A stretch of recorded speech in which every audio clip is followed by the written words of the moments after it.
What is representation and why is it such an important concept in media studies? Representation is the way groups are represented in the media and communicated to the audience. It is someone's version of the truth, so the representations will be different, depending on the point of view or who is presenting the ideas. It is important to analyze the constructed nature of the media text to understand why and how it is put together in a certain way, because these representations are usually stereotypical, which can affect someone's view of age, class or gender. The representation in the media usually reinforces dominant ideology, which can make people think certain ideas about certain people, which can sometimes be offensive and negatively represented in the media. What is gender and what are some of the stereotypes associated with gender? Gender is not defined biologically, as masculinity and femininity are socially constructed. Typical stereotypical traits of a woman are emotional, a housewife, fragile, less educated, dependent and irrational, while typical stereotypical masculine traits are to be strong, muscular, powerful, authoritative, a breadwinner and clever. It is argued that these stereotypes simply reinforce the dominant ideology of patriarchy. What magazine have you looked at in your investigation? Who owns it and what does it claim to offer audiences? Sugar magazine is owned by Hachette Philipaki Limited. Sugar claims to give audiences inspirational content to make readers feel good about themselves, everything their audiences want in an accessible manner, a sense of identity to help people be the best person that they can be in interaction with online events. It also claims to help readers know what they want out of life and aspire to it, which connotes that they know their audience well and know the sorts of things they enjoy reading in a magazine. Who is the audience for Sugar magazine and what is their relationship with it? The intended audience for Sugar magazine is teenage girls aged 11 to 19.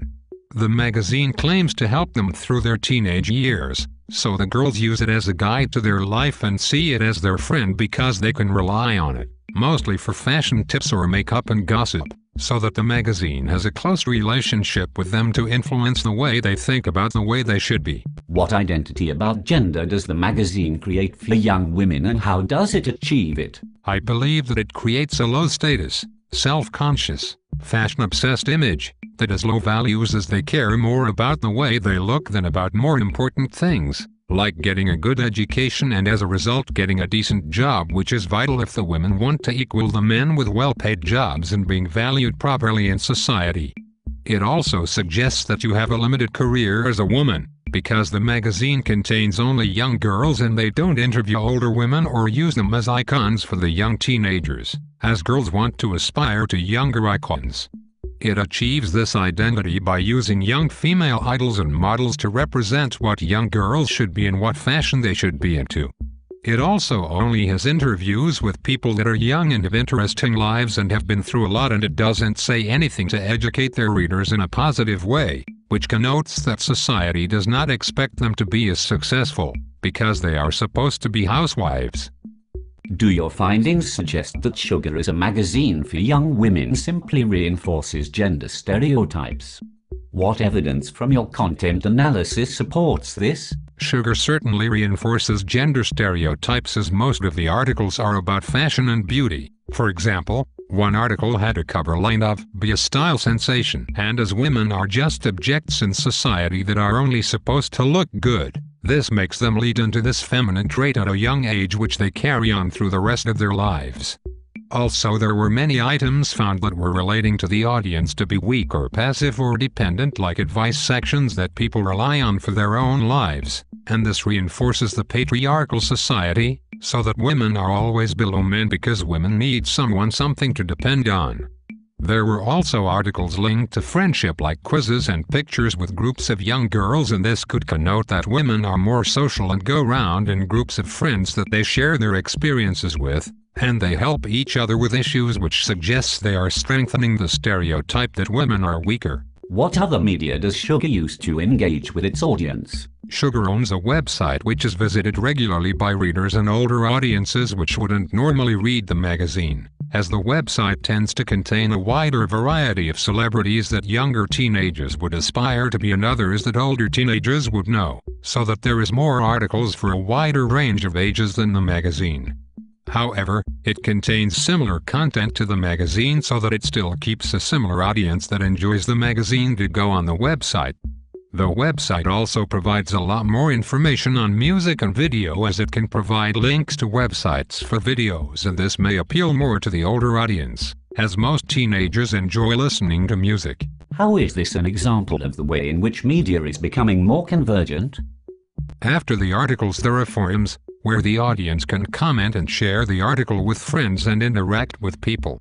It also has videos you can watch from new programs coming soon to the TV, and games that you can play to do with popular topics to teenagers, like popular films that would draw girls in to want to join in.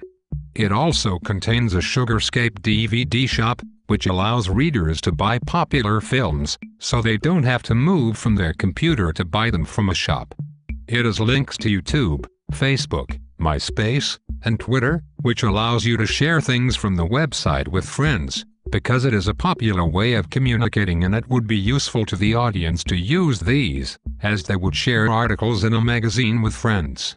Does the website simply reinforce or challenge gender stereotypes? The website reinforces gender stereotypes, because it creates the same or a similar identity to that of the magazine, which is a stereotypical woman by society, which is self-obsessed, weak and emotional, as the articles on the website are similar to those found in the magazine, like style steals.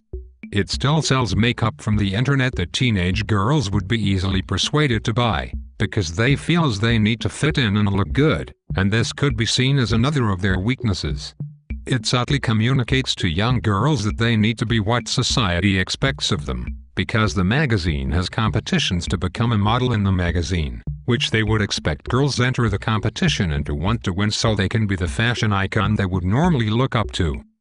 In your opinion, what impact might the gender identity created through the Sugar magazine and through the Sugarscape website have on audiences? I think that the magazine and website shape the reader's identity to make them the weak, emotional woman that society portrays them as. It is subconsciously taken in by young girls, and they grow up with it, not noticing the large impact it has on their lives, because of the hypodermic syringe theory taking place. They also don't realize how they may be disadvantaged slightly in society, because they are constantly following the stereotypes and making it harder for society to break out of them, as they may not be paid the same money as a man with the same job as you, are seen as weaker and more dependent on other people. It also affects their opinions on things, because if the majority of the people in the magazine say one thing, they are more likely to believe it and not want to be different, because they will want to fit in.